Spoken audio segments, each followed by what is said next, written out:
नमस्कार साथियों, चलते हैं हम फिजिक्स की नेक्स्ट क्लास में। तो जिसमें से आपको कहा गया है कि इसके आपको साइंस के 8000 क्वेश्चंस कंप्लीट करने हैं। तो आपके फिजिक्स चल रही है, केमिस्ट्री चल रही है और बायोलॉजी आपकी खत्म हो चुकी है। तो जिन्होंने अभी तक पिछली क्लास अटेंड ना की हो, तो वो कर लें और जो इस चैनल पर नए हों, तो वो सब्सक्राइब कर लें चैनल को और क्लास को लाइक करें और शेयर ज़रूर करें। क्योंकि ये क्वेश्चंस ऐसे क्वेश्चंस हैं जो 10-12 साल से बराबर आ रहे हैं। फर्स्ट क्वेश्चन इसका क्या है? बोरोसिलिकेट गिलास बर्तन का माइक्रोवेव ओवन में प्रयोग किया जाता है क्योंकि क्योंकि यह अत्यधिक ऊष्मा प्रतिरोधी है। क्योंकि यह अत्यधिक ऊष्मा प्रतिरोधी होता है, इसलिए इसका प्रयोग किया जाता है माइक्रोवेव ओवन में।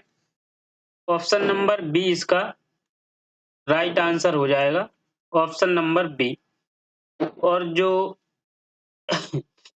बोरोसिलिकेट है गिलास बर्तन का, तो इसको माइक्रोवेव में ही ओपन किया जाता है।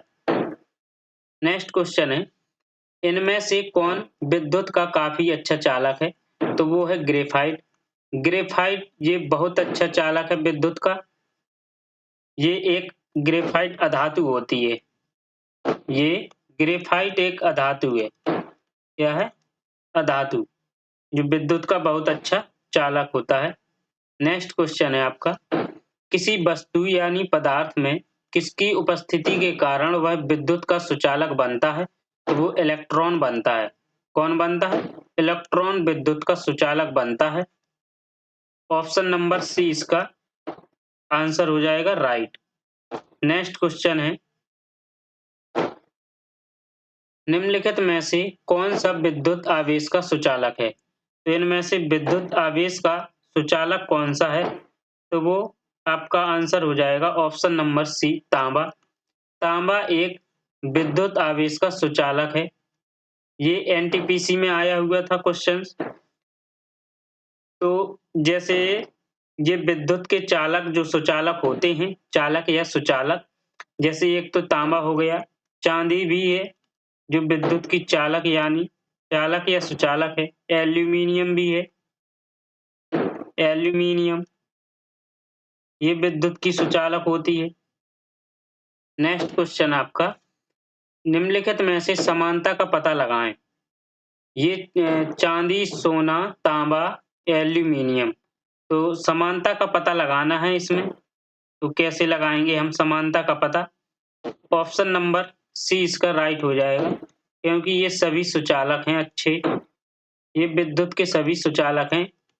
चांदी भी सुचालक है, तांबा भी सुचालक है, एल्यूमीनियम, सोना सभी सुचालक हैं। नेक्स्ट क्वेश्चन है, किसी ठोस धातु का ऊष्मीय चालकता सामान्यतः बढ़ते तापमान के साथ, तो बढ़ते तापमान के साथ ये घटेगा। क्या होगा? ये घटेगा। धातु ठोस धातु का जो ऊष्मीय चालकता होती है, तो वो बढ़ते तापमान के साथ घटती है उसकी चालकता। नेक्स्ट क्वेश्चन है आपका, निम्नलिखित में से कौन सा समूह में शामिल सर्वाधिक ऊष्मारोधी है? तो सर्वाधिक ऊष्मारोधी है तो वो है आपकी प्लास्टिक, एबोनाइट, कागज, कपास, बेकेलाइट, शुष्क हवा, रबड़। ऑप्शन नंबर बी इसका हो जाएगा आंसर राइट। तुलनात्मक रूप से ऊष्मा के कुचालक होते हैं। तो तुलनात्मक रूप से ऊष्मा के कुचालक कौन होते हैं? तो वो पीवी और एचजी जो हैं ऊष्मा के कुचालक हैं। ऑप्शन नंबर ए इसका हो जाएगा राइट आंसर, पीवी और एचजी। नेक्स्ट क्वेश्चन है आपका, निम्नलिखित में से कौन सा प्रतिरोधक एक ऊष्मा संवेदनशील प्रतिरोधक के रूप में जाना जाता है? तो ये आपका थर्मिस्टर। क्या है? संवेदनशील प्रतिरोधक के रूप में थर्मिस्टर को जाना जाता है। जो प्रतिरोधक एक ऊष्मा होती है। नेक्स्ट क्वेश्चन है आपका, सौर कुकर के अंदर का रंग क्या होता है? सौर कुकर के अंदर का रंग काला होता है। कैसा होता है? काला। जो सौर कुकर होता है उसके अंदर का रंग काला होता है। नेक्स्ट क्वेश्चन है आपका, एक गर्म पिंड न्यूटन के ठंडक के नियम का अनुकरण करता है। पिंड का प्रारूपी तापमान समय आरेख द्वारा प्रदर्शित करिए। तो क्या होगा इसका? आरेख द्वारा ऑप्शन नंबर डी इसका आंसर हो जाएगा। टेम्परेचर बढ़ा है। एक तो जब गर्म पिंड न्यूटन के ठंडक नियम का पालन करता है, तो किसी भी पिंड हो, कोई भी पिंड हो, पदार्थ को वायुमंडल में ठंडा करने के लिए न्यूटन के शीतलन नियम का पालन करता है। नेक्स्ट क्वेश्चन है आपका, वह तापमान क्या कहलाता है जब एक ठोस वस्तु वायुमंडलीय दबाव पर पिघलकर द्रव बन जाती है? तो वो तापमान क्या कहलाता है? तो वो गलनांक कहलाता है। जो गलनांक होता है, ये जो होता है, ठोस वस्तु जो होती है वायुमंडलीय दाब पर पिघलकर द्रव बन जाती है। नेक्स्ट क्वेश्चन, जिस तापमान पर तरल अपनी तरल अवस्था से ठोस अवस्था में परिवर्तित होता है, उसे क्या कहा जाता है? तो जिस तापमान पर वो तरल अपनी तरल अवस्था में परिवर्तित होता है, उसे हिमांक बिंदु कहते हैं हम। क्या कहते हैं? हिमांक बिंदु। उस तापमान को हिमांक बिंदु कहते हैं। 257 डिग्री सेल्सियस पर जल की भौतिक स्थिति क्या है? तो 257 डिग्री सेल्सियस पर जल की भौतिक स्थिति गैसीय होती है। कैसी होती है? गैसीय। ऑप्शन नंबर बी इसका हो जाएगा आंसर राइट, गैसीय। पानी का क्वथनांक है, तो पानी का क्वथनांक कितना है? वो है आपका 212 डिग्री फ़ारेनहाइट। पानी का क्वथनांक 212 डिग्री फ़ारेनहाइट है। हिमीकरण यानी फ्रीजिंग तापमान पर पानी के पाइप फट जाते हैं, तो ऐसा किसके कारण होता है? तो ये ऐसा एक्सपेंशन के कारण होता है। किसके कारण? एक्सपेंशन के कारण। ऑप्शन नंबर ए इसका हो जाएगा राइट। पानी का क्वथनांक बिंदु केल्विन पैमाने में क्या होगा? तो पानी का जो क्वथनांक बिंदु है, वो केल्विन पैमाने पर वो आपका 373 केल्विन होगा। पानी का क्वथनांक बिंदु केल्विन पैमाने पर 373 केल्विन होगा। उस तापमान को क्या कहते हैं जिस पर वायुमंडलीय दाब पर द्रव उबलना शुरू कर देता है? तो उस तापमान को हम क्या कहते हैं? तो हम क्वथनांक कहते हैं। क्या कहते हैं? उस तापमान को हम क्वथनांक कहते हैं, जिस पर क्वथनांक पर वायुमंडलीय दाब पर द्रव उबलना शुरू हो जाता है। ऑप्शन नंबर सी इसका राइट हो जाएगा आंसर। पानी का क्वथनांक बिंदु है, तो पानी का क्वथनांक बिंदु क्या होता है? वो 100 डिग्री सेल्सियस पर 100 डिग्री सेल्सियस पर पानी का जो क्वथनांक है, ये है। जल का वाष्पीकरण होता है, तो जल का वाष्पीकरण समस्त तापमानों पर होता है। जल का वाष्पीकरण समस्त तापमानों पर होता है। एक सतही परघटना है, तो एक सतही परघटना वाष्पीकरण है। क्या है? एक सतही परघटना वाष्पीकरण है। ऑप्शन नंबर सी इसका हो जाएगा राइट। मिट्टी के बर्तन में रखा जल गर्मियों में भी किसके कारण ठंडा रहता है? तो अगर किसी भी मिट्टी के बर्तन में हम पानी भरकर रख दें, तो गर्मियों में भी उसका पानी ठंडा रहता है। वो वाष्पन के कारण, किसके कारण? वाष्पन के कारण ठंडा रहता है। रेफ्रिजरेटर निम्नलिखित में से किस सिद्धांत पर काम करता है? तो रेफ्रिजरेटर ये वाष्पीकरण के सिद्धांत पर काम करता है। ऑप्शन नंबर डी इसका हो जाएगा आंसर राइट। गर्मी अवशोषित करने के लिए तरल के वाष्पीकरण के सिद्धांत का प्रयोग किसमें किया जाता है? तो वो रेफ्रिजरेटर, किसके किया जाता है? रेफ्रिजरेटर। गर्मी के मौसम में पंखा चलाने पर राहत अनुभव होता है, क्योंकि क्योंकि ऑप्शन नंबर ए, पंखे की हवा से हमारा पसीना तेजी से वाष्प बनकर उड़ जाता है। ऑप्शन नंबर ए इसका हो जाएगा आंसर राइट। निम्न में से कौन सी एक सतहनीय सतही घटना है, तो सतही घटना कौन-सी है? तो वो वाष्पीकरण है।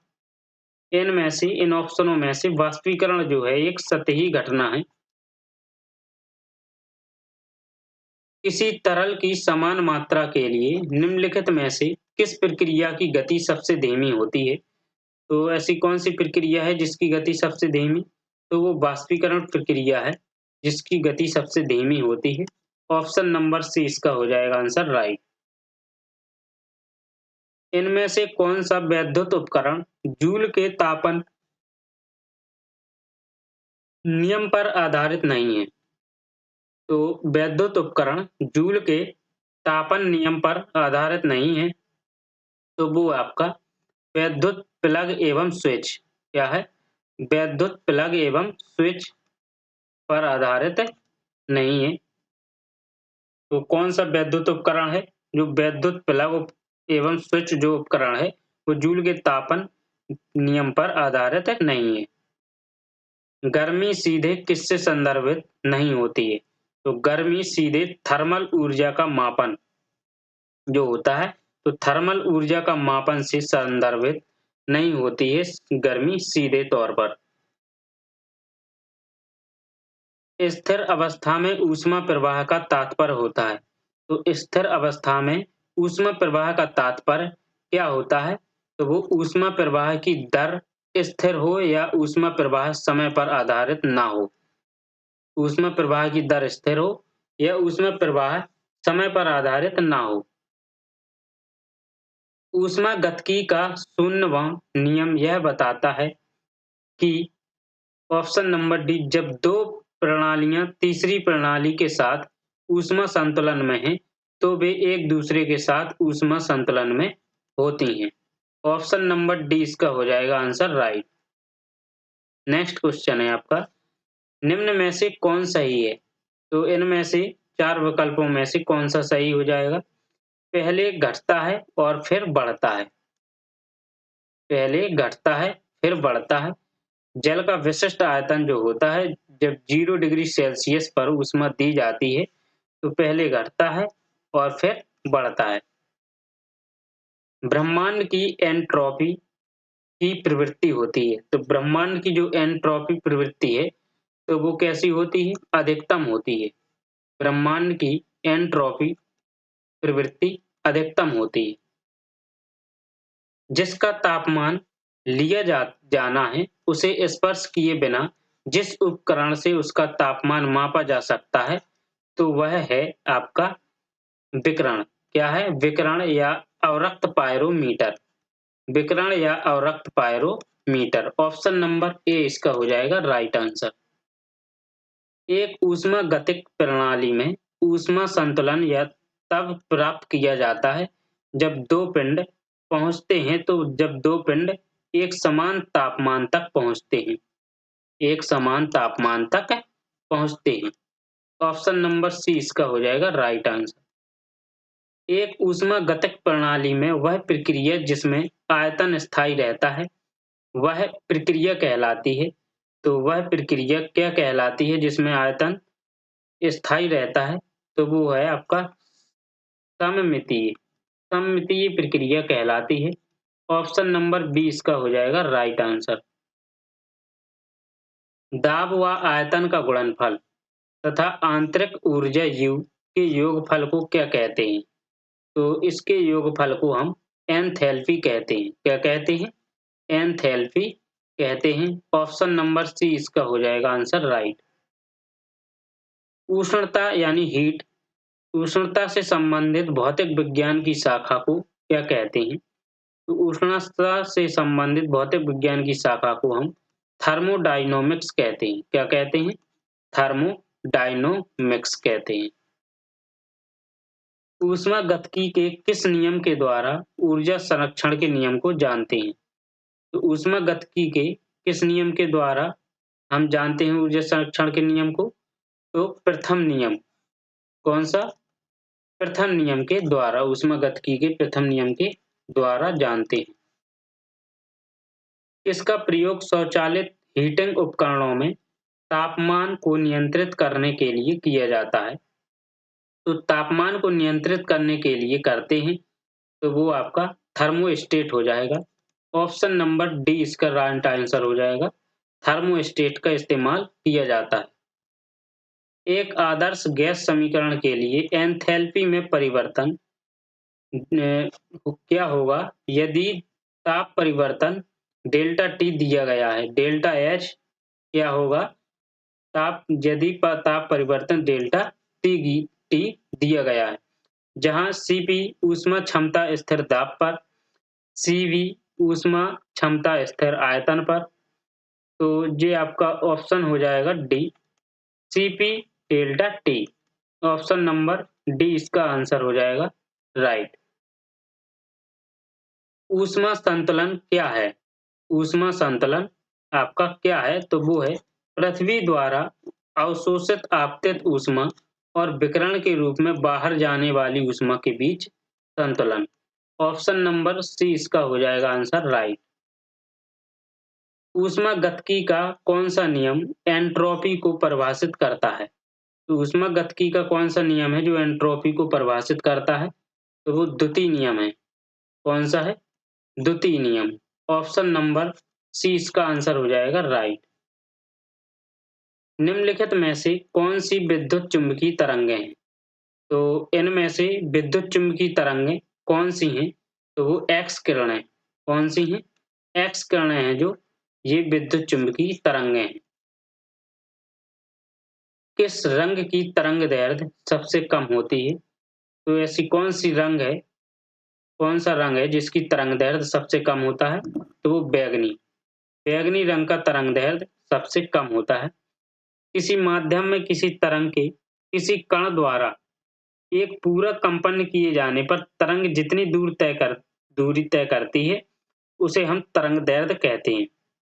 सबसे लंबी तरंग दैर्ध्य लाल रंग की होती है तथा सबसे कम तरंग दैर्ध्य बैंगनी रंग की होती है। लाल रंग का तरंग दैर्ध्य होता है सबसे अधिक होता है और बैंगनी रंग की तरंग दैर्ध्य जो होती है वो सबसे कम होती है।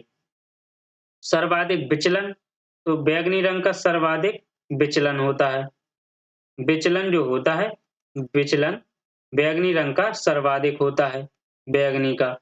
और लाल रंग का विचलन जो जो लाल का विचलन होता है तो इसका सबसे कम होता है। नेक्स्ट क्वेश्चन है, नीचे एक अभिकथन और एक कारण दिया गया है। तो कथन दिया गया है कि जब वेग स्थिर और तरंग दैर्ध्य आधी रखी जाती है तो आवृत्ति दोगुनी हो जाती है। कारण दिया है वेग बराबर आवृत्ति गुणा तरंग दैर्ध्य। ऑप्शन नंबर बी इसका हो जाएगा राइट। अभिकथन और कारण दोनों सही है, लेकिन कारण अभिकथन की उचित व्याख्या नहीं है। ऑप्शन नंबर बी इसका हो जाएगा राइट आंसर। निम्न में से क्या तरंग की विशेषता नहीं है? तरंग की विशेषता क्या नहीं है? तो वो आपके माध्यम। क्या नहीं है? माध्यम जो है ये तरंग की विशेषता नहीं है। यदि एक तरंग की आवृत्ति बढ़ती है तो इसकी तरंग दैर्ध्य पर क्या असर होता है? यदि एक तरंग की आवृत्ति बढ़ती है तो इसकी तरंग दैर्ध्य पर असर होता है कि वह घट जाती है। क्या होती है? वह घट जाती है। ऑप्शन नंबर सी आंसर हो जाएगा इसका राइट। निम्नलिखित का मिलान करें। विद्युत चुम्बकीय तरंगें दी हुई हैं जी और ये प्रयोग दिए गए हैं। तो रेडियो तरंगें होती हैं तो इनका प्रयोग हम किससे करते हैं? तो रेडियो तरंगों का प्रयोग हम किससे करते हैं? तो आपका आंसर हो जाएगा ऑप्शन नंबर 3 जो है रेडियो तरंगों का प्रयोग हम सेल्युलर फ़ोन से करते हैं। किससे? सेल्युलर फ़ोन से करते हैं। सूक्ष्म तरंगें जो हैं, सूक्ष्म तरंगों का प्रयोग हम किससे करते हैं? तो विमान नेविगेशन में इस्तेमाल रडार प्रणाली के रूप में किया जाता है। अवरक्त किरणें जो होती हैं, अवरक्त किरणों का प्रयोग घरेलू इलेक्ट्रॉनिक्स के रिमोट स्विच द्वारा करते हैं, स्विच के लिए। गामा किरणें जो होती हैं, तो गामा किरणों का वही 4 बचा है। कैंसर कोशिकाओं को नष्ट करने के लिए दवा में किया जाता है। ऑप्शन नंबर सी इसका हो जाएगा आंसर राइट। नेक्स्ट क्वेश्चन, निम्न में से किस प्रकार का प्रकाश टेलीविजन रिमोट से उस उपकरण को संकेत देता है जिसे वह नियंत्रित करता है? तो जिसे वह नियंत्रित करता है तो वो अवरक्त है। क्या है? अवरक्त किस उस उपकरण को संकेत देता है जिसे वह नियंत्रित करता है, तो वो है अवरक्त। अनुदैर्ध्य तरंगों में कण संचरण की दिशा में क्या कंपन करते हैं? तो अनुदैर्ध्य तरंगों में कण संचरण की दिशा में क्या कंपन करते हैं? समानांतर समानांतर कंपन करते हैं। ऑप्शन नंबर डी इसका हो जाएगा आंसर राइट। किस तरह की तरंगों में कंपन तरंग के चलने की दिशा के समांतर गति करते हैं? तो समांतर गति करते हैं वो अनुदैर्ध्य। क्या है? अनुदैर्ध्य। ऑप्शन नंबर सी इसका आंसर हो जाएगा राइट। विरलीकरण होता है जहां हवा का दाब होता है। विरलीकरण वहां होता है जहां हवा का दाब होता है। तो हवा का दाब निम्न होता है, वहां विरलीकरण होता है। हवा का दाब निम्न हो तो वहां विरलीकरण होता है, और जहां हवा का दाब उच्च हो, क्या हो? जहां हवा का दाब उच्च हो तो वहां सघनता होती है। क्या होती है? सघनता होती है। नेक्स्ट क्वेश्चन है आपका, संपीड़नों का निर्माण उस स्थान पर होता है जहां वायु दाब है। तो संपीड़नों का निर्माण उस स्थान पर जहां वायु दाब उच्च होता है, वहां संपीड़नों का निर्माण होता है। ये दिया गया है आपका कि दिया गया चित्र है, एक पराश्रव्य तरंगों को कार को दर्शाता है। इस तकलीफ को क्या कहते हैं? इस तकनीक को क्या कहते हैं? ये नीचे है ये आपका, कि नीचे दिया गया है कि इस कार्य को आपको पराश्रव्य तरंगों के कार्य को दर्शाता है। दर्शाता है कि इस तकनीक को क्या कहते हैं? तो इस तकनीक को हम अल्ट्रासोनोग्राफी कहते हैं। क्या कहते हैं? अल्ट्रासोनोग्राफी कहते हैं। लंगर डालकर रोकी हुई एक नाव लहरों से घिरी हुई है, जिसका तरंगदैर्ध्य 125 मीटर है। चलती तरंगों के चढ़ाव की गति 25 मीटर प्रति सेकंड है। नाव के हिलने की आवृत्ति क्या है? तो नाव के हिलने की आवृत्ति पूछी है उसने, तो n बराबर ये हो जाएगा v अपॉन डेल्टा। तो v का मान कितना दिया है? 25। इसका मान दिया 125 तरंग दैर्ध्य का। ये तरंग दैर्ध्य है इसका, और v है ये गति है। तो ये आ जाएगा 1/5 यानी बराबर 0.20 hertz. 20 hertz. Option number A इसका हो जाएगा answer right. Option number A. यदि किसी ध्वनि तरंग की आवृत्ति 50 हर्ट्ज है, तो इसका आवर्तकाल ज्ञात कीजिए। ध्वनि तरंग की आवृत्ति किसने दे दी? 50 हर्ट्ज। n बराबर हो गया 50 हर्ट्ज। तो t बराबर होता है, आवर्तकाल ज्ञात करना है, t बराबर 1/n। ठीक, तो n का मान रख देंगे हम, तो ये कितना आ जाएगा? 0.02 सेकंड आ जाएगा। ऑप्शन नंबर बी इसका हो जाएगा answer right. Option number B. कण विक्षोभ के प्रसार की दिशा के लंबवत ऊपर और नीचे दोलन करते हैं। यहाँ किस प्रकार की तरंगों पर चर्चा की गई है? यहाँ किस प्रकार की तरंगों पर चर्चा की गई है? वो अनुप्रस्थ तरंगों पर चर्चा की गई है। ऑप्शन नंबर डी आंसर इसका राइट हो जाएगा।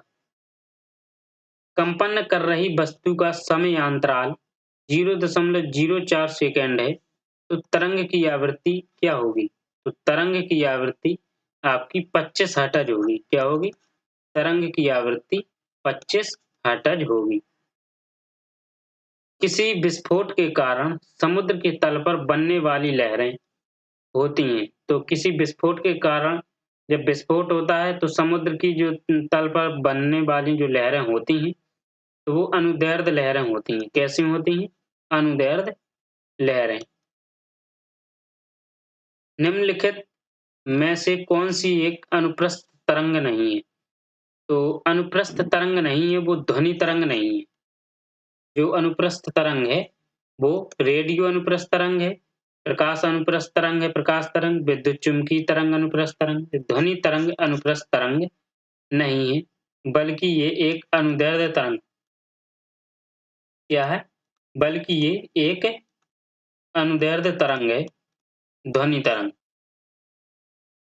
लंगर डालकर रोकी हुई नाव लहरों से हिल रही है, जिनके तरंगों की ऊपरी सिरा तरंगों का 100 मीटर अलग है। तरंग के ऊपरी सिरों का वेग 25 मीटर प्रति सेकंड है। नाव को हिलने की आवृत्ति आवृत्ति फिर से ज्ञात करनी है, तो 25 दिया है v और ये दिया है 100। कितना आ जाएगा? 1/4 बराबर 0.25 हर्ट्ज। ऑप्शन नंबर 20 का हो जाएगा आंसर राइट। किसी अनुदैर्ध्य तरंग में लगाकर 2 संपीड़न और 2 लगातार विरलीकरण प्रक्रियाओं के बीच की दूरी को क्या कहा जाता है? तो विरलीकरण जो प्रक्रियाओं के बीच की दूरी को हम क्या कहते हैं? तो वो तरंगदैर्ध्य कहते हैं। क्या कहते हैं? तरंगदैर्ध्य।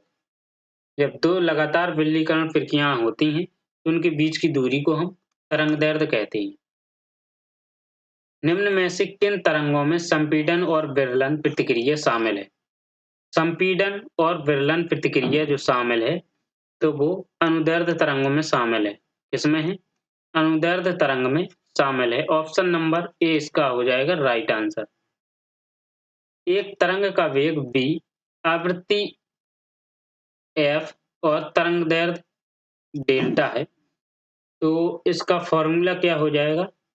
v बराबर f डेल्टा। ऑप्शन नंबर 20 का हो जाएगा आंसर राइट। आवृत्ति और कलाविधि आवृत्ति और कलावधि में क्या संबंध है? तो आवृत्ति और कलावधि में ये संबंध है कि t बराबर होता है 1 कलावधि। आपका आंसर क्या हो जाएगा? ऑप्शन नंबर डी इसका राइट हो जाएगा। एक माध्यम में एक ध्वनि तरंग की तरंगदैर्ध्य कितनी है? जिसकी आवृत्ति 840 हर्ट्ज है और 380 मीटर प्रति सेकंड है। तो ये क्या हो जाएगा? आप कैसे हो जाएगी आपकी? तो हम निकालेंगे, तो v बराबर होता है n लैम्ब्डा। तो ये निकालेंगे 380 अपॉन n 840, ये आ जाएगा आपका t। तो कितना आ जाएगा आपका? 0.45 मीटर। ऑप्शन नंबर ए इसका राइट आंसर हो जाएगा ए। तरंग लंबाई आमतौर पर ग्रीक लेटर किसमें दर्शाया जाता है? तरंग लंबाई आमतौर पर ग्रीक लेटर, तो वो आपका अल्फा में दर्शाया जाता है। इसमें अल्फा में दर्शाया जाता है। ऑप्शन नंबर डी इसका राइट आंसर हो जाएगा अल्फा।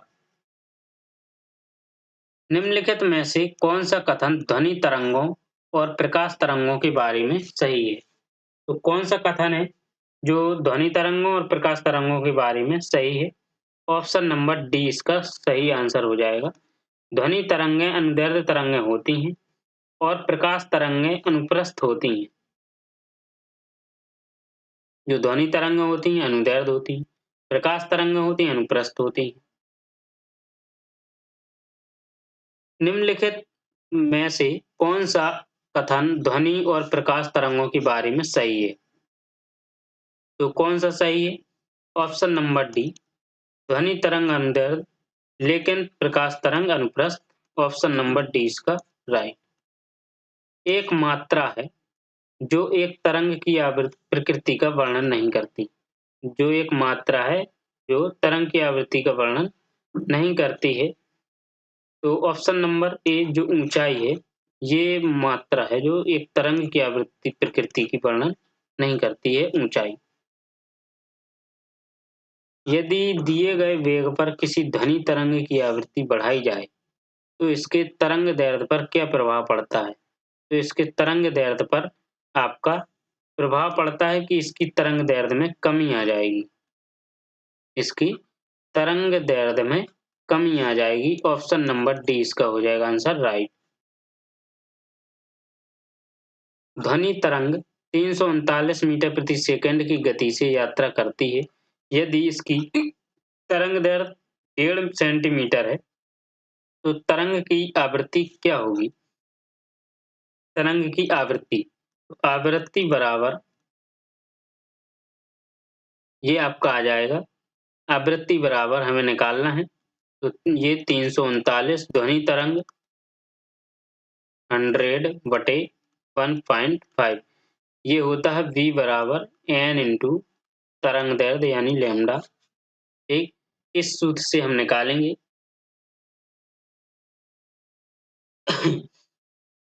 आपका तरंग दैर्ध्य जो दी है ध्वनि की, कितनी दी है तरंग दैर्ध्य? 1.5 सेंटीमीटर। हम सेंटीमीटर को मीटर में चेंज करेंगे तो 1.5 अपॉन 100 मीटर, तो ये 100 आया है ये वाला। तो इसको हल करेंगे तो कितना आ जाएगा? 22,600 हर्ट्ज। ऑप्शन नंबर डी इसका आंसर हो जाएगा राइट। Option number D. यदि किसी तरंग की आवृत्ति दोगुनी हो जाती है, किसी तरंग की आवृत्ति दोगुनी हो जाती है तो उसकी तरंग दैर्ध्य होगी, तो उसकी तरंग दैर्ध्य क्या होगी? मूल का आधा होगी। उसकी तरंग दैर्ध्य मूल का आधा होगी। यदि दो क्रमिक शीर्षकों के बीच की दूरी l है तो उनकी तरंग दैर्ध्य को व्यक्त किया जा सकता है, तो वो है आपका ऑप्शन नंबर डी, l द्वारा व्यक्त किया जा सकता है। रेडियो द्वारा उत्पादित ध्वनि किससे बढ़ती है? तो रेडियो द्वारा उत्पादित ध्वनि आयाम बढ़ने से बढ़ती है। जो रेडियो द्वारा उत्पन्न ध्वनि होती है तो आयाम बढ़ने से उसकी ध्वनि बढ़ती है। किसी माध्यम में एक कण 2.5 सेकंड में 40 कंपन पूर्ण करता है तो तरंग की आवृत्ति होगी, तो तरंग की आवृत्ति 16 हर्ट्ज होगी। कितनी होगी? 16 हर्ट्ज होगी। ऑप्शन नंबर ए इसका राइट आंसर हो जाएगा। अभी-अभी हमने बताया आपको 1/t से निकाल दो तो ये आपका आ जाएगा 40/2.525 बराबर 16 हर्ट्ज। एक तरंग की आवृत्ति बराबर, तो आवृत्ति कितनी हो जाएगी? 16 हर्ट्ज हो जाएगी। तरंग, चाल, आयाम, तरंगदैर्ध्य और आवृत्ति सभी को कहा जाता है। तो सभी को क्या कहा जाता है? तरंग की विशेषताएं। तरंग की विशेषताएं तरंग, चाल, आयाम, तरंगदैर्ध्य और आवृत्ति सभी को तरंग की विशेषताएं कहा जाता है। तरंग का आयाम होता है, तरंग का आयाम होता है माध्यम के कणों द्वारा मध्य स्थान के तरंग किसी भी तरफ तय की गई अधिकतम दूरी। ऑप्शन नंबर बी इसका आंसर हो जाएगा राइट। एक स्रोत तरंग से 0.3 सेकंड में 40 शिखर और 40 गर्त बनते हैं। तरंग की आवृत्ति ज्ञात करें। 40 शिखर बनते हैं और 40 गर्त बनते हैं। ये आपकी आवृत्ति हो जाएगी 40/0.3 यानी 400 आ जाएगा अपॉन 3 133.33 हर्ट्ज आ जाएगा। ऑप्शन नंबर सी इसका हो जाएगा आंसर राइट। आवृत्ति किसमें प्रकट की जाती है और दर्शाता है कि घटना प्रति सेकंड दोहराई जाती है? तो घटना प्रति सेकंड दोहराई जाती है तो वो हर्ट्ज में प्रकट की जाती है आवृत्ति। ध्वनि की संचरण के दौरान माध्यम में कणों के उच्च घनत्व का क्षेत्र कहलाता है। उच्च घनत्व का क्षेत्र आपका संपीड़न कहलाता है। क्या कहलाता है? उच्च घनत्व का क्षेत्र आपका संपीड़न कहलाता है। यदि एक सुरंग और इसके क्रमागत गर्त के मध्य दूरी L है, तो तरंगदैर्ध्य होगी। तो आपकी तरंगदैर्ध्य कैसी होगी? वो 2L होगी। ऑप्शन नंबर बी इसका आंसर हो जाएगा राइट। निम्न में से किस ध्वनि तरंग में तरंगदैर्ध्य सर्वाधिक लंबी होगी? तो किस ध्वनि तरंग में तरंगदैर्ध्य सबसे लंबी होगी? तो वो आपकी ऑप्शन नंबर ए इसका हो जाएगा राइट आंसर। 100 हर्ट्ज की आवृत्ति वाली तरंग। 100 हर्ट्ज की आवृत्ति वाली तरंग। एक स्रोत 0.4 सेकंड में 20 तरंग शिखर और तरंग गर्त उत्पन्न करता है। तरंग की आवृत्ति ज्ञात करें। तो तरंग की आवृत्ति हमें ज्ञात करना है। ऑप्शन नंबर डी 50 हर्ट्ज हो जाएगी, क्योंकि फिर उसी से निकाल लेंगे हम तरंग की आवृत्ति, तो ये 50 हर्ट्ज आ जाएगी। 500 हर्ट्ज आवृत्ति का स्रोत इतने मीटर तरंगदैर्ध्य की तरंगें उत्सर्जित करता है। तरंग को 600 मीटर की दूरी तय करने में कितना समय लगेगा? तो इसने समय पूछा है, तो पहले हम v बराबर n लैम्डा लगाएंगे। तो आपका ये आ जाएगा, v आ जाएगा आपका, n कितना दी है? 500 आवृत्ति दी है, 0.4 तरंगदैर्ध्य दी है, तो ये आपकी आ जाएगी v आ जाएगा 600 वो सॉरी 2 से कितना आ जाएगा? 200 मीटर प्रति सेकंड आ जाएगा। ठीक, t कितना दिया है? d दिया है आपका 600 मीटर। तो हम लगा देंगे समय t बराबर दूरी बटे चाल। तो दूरी कितनी है? 600 अपॉन चाल कितनी है? 200, तो ये आएगा 3 सेकंड। ऑप्शन नंबर आपका सी आंसर हो जाएगा 3 सेकंड। एक तरंग के गर्त की गहराई को इसका क्या कहा जाता है? तो एक तरंग के गर्त की गहराई को हम आयाम कहते हैं। क्या कहते हैं? तरंग के गर्त की गति को हम आयाम कहते हैं। किसी माध्यम में घनत्व के एक दोलन को पूरा करने में लगने वाला समय को क्या कहते हैं? तो लगने वाले समय को हम तरंग का समय काल कहते हैं। क्या कहते हैं? तरंग का समय काल कहते हैं। 500 मीटर प्रति सेकंड की चाल से यात्रा करने वाली तरंग की आवृत्ति 20 हर्ट्ज है। समय अंतराल होगा, तो समय अंतराल हमें निकालना है, यानी टी यानी आवर्तकाल। तो आपका 1/20 हो जाएगा, तो ये कितना आ जाएगा? 0.05। 0.05 ऑप्शन नंबर सी इसका हो जाएगा राइट आंसर सेकंड। डॉक्टरों द्वारा ठोस वस्तुओं को भेदने हेतु एक हवाई अड्डों में किस तरंग का प्रयोग किया जाता है? तो एक हवाई अड्डों में एक्स-रे जो होती है, इस तरंग का एक्स-रे तरंगों का प्रयोग किया जाता है।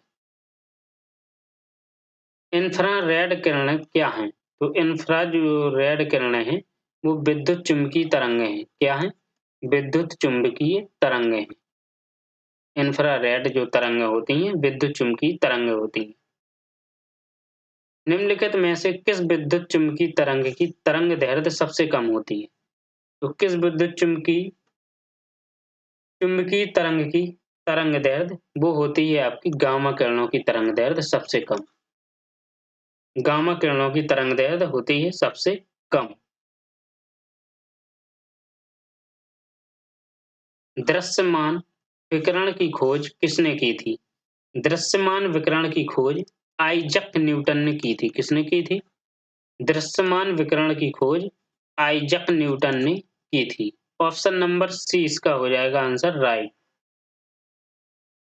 सूर्य द्वारा उत्सर्जित हानिकारक विकिरण है। सूर्य द्वारा उत्सर्जित हानिकारक विकिरण ये आपका पराबैंगनी विकिरण है।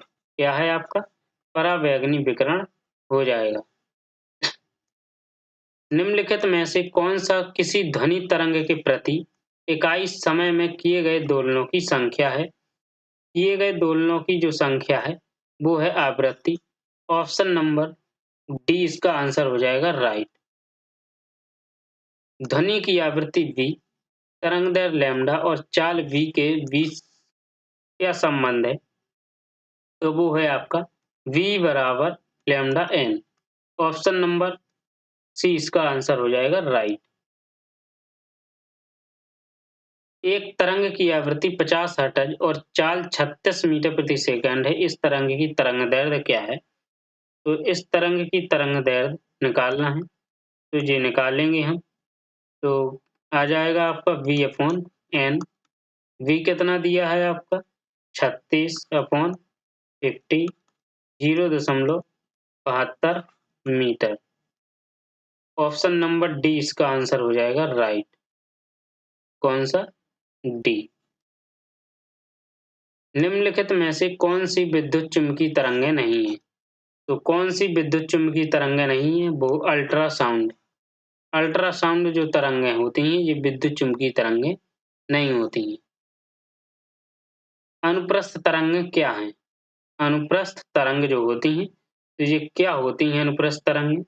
तो ये इन तरंगों में माध्यम के कण तरंगों के संचरण की दिशा के लंबवत दिशा में कंपन करती हैं। ऑप्शन नंबर ए इसका हो जाएगा आंसर राइट। तो जिन्होंने अभी तक देखी है पूरी क्लास कि 100 क्वेश्चंस पूर्ण हुए। इसी प्रकार से आपके डेली क्वेश्चंस चलते हैं, आप पूर्ण करते जाइएगा। ये बहुत ही इम्पोर्टेंट क्वेश्चंस हैं, एक बार पढ़ लीजिए, आपका एक क्वेश्चन साइंस का बाहर नहीं जाएगा। ओके, जहाँ समझ में ना आए आप पूछ सकते हैं।